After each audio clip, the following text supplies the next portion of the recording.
Jesteśmy w Szwajcarii, w kurorcie z wodami termalnymi. One gdzieś tam są za mną właśnie. Gdzie one są? Gdzieś tam. Właśnie za chwilę pójdziemy sobie popływać na zewnątrz. Byliśmy dzisiaj na nartach. Zjedliśmy coś później w restauracji. Jest fajnie, posiedzimy sobie w fajnym ośrodku narciarskim. Lubię przyjeżdżać do Szwajcarii. Nie jest najtaniej, ale naprawdę warto, bo oferuje niesamowite warunki narciarskie. Nie? Cześć. To była moja propaganda sukcesu. Nieźle, nie? O propagandzie sukcesu i o tym, dlaczego nie lubimy takich gości jak ja, już za chwilę. A na razie czołóweczka.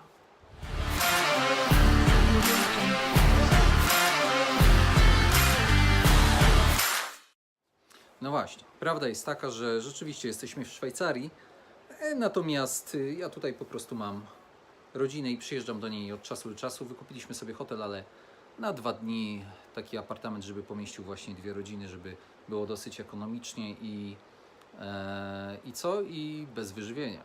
Żywimy się sami, więc apartament musiał mieć kuchnię do gotowania, nie? Żeby troszkę przyoszczędzić, jak to z Polski turyści. Natomiast bardzo dużo filmików w internecie można zauważyć gości, którzy wykupują sobie chociażby jakiś rejs statkiem, gdzie ten statek płynie do paru portów, by móc z każdego kraju nagrać jakiś krótki filmik. Nie wiem, pewnie się spotkaliście z tym, jestem pod palmami, a u Was co w Polsce? Moje 20 biznesów się kręci.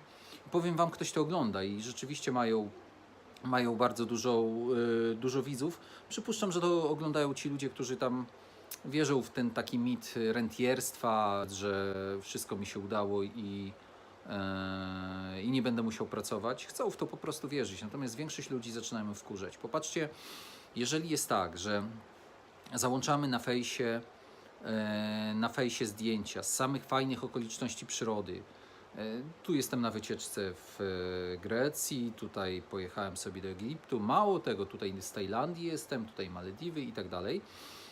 I załączamy tylko i wyłącznie ten fragment rzeczywistości, kiedy coś się dzieje, jesteśmy na imprezie, podróżujemy, opalamy się, no to idę o zakład, że jeżeli by tam na Facebooku był znaczek taki w dół, dislike taki, to by było anonimowe, to byśmy bardzo dużo dislike'ów zbierali.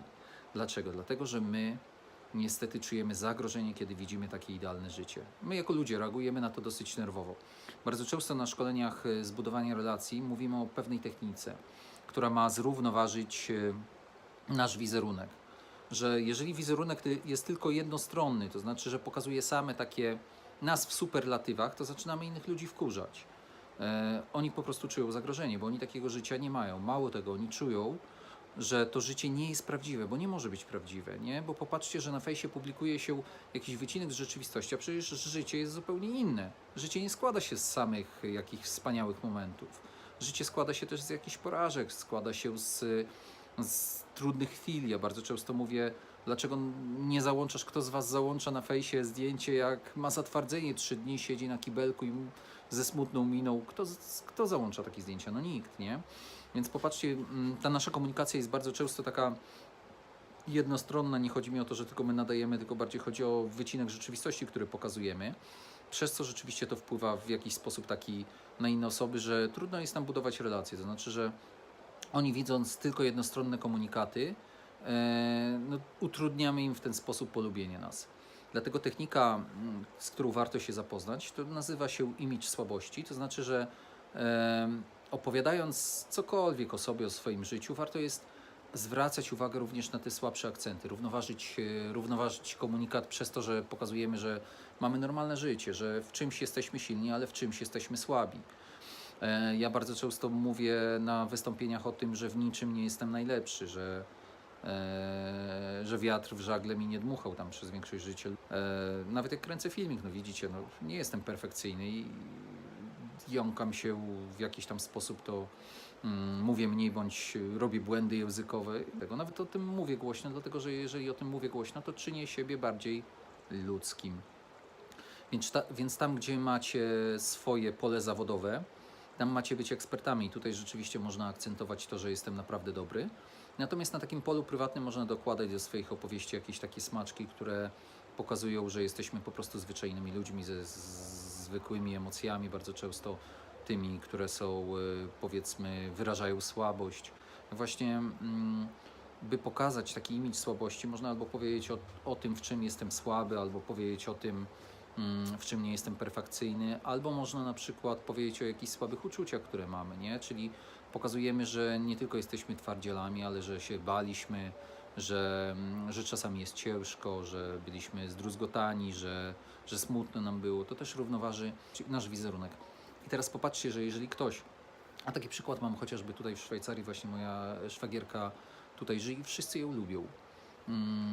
Ona jest takim punktem ogniwem jednoczącym jakby okolicznych, całą tą grupę, z którą się koleguję. I właśnie tak jak się zastanawiałem dlaczego, no to właśnie to jest dziewczyna, która nie boi się mówić o swoich słabościach, nie? Przez co nie stanowi dla nikogo w pewnym sensie zagrożenia. Ludzie, jak słyszą o słabościach, nie wiem, czy zauważyliście, że jak ktoś mówi coś takiego, że, no nie wiem, mówi o tym, że brzydko wygląda, albo że jest taki słaby, albo cokolwiek innego, to popatrzcie, że nam się z automatu włącza pocieszanie tego człowieka. Chciałoby się takiego człowieka przytulić, pocieszyć, zaraz zaprzeczamy temu, co on mówi, pokazujemy mu przykłady z jego życia, że wcale nie jest tak, jak on mówi, nie jest taką pierdołą.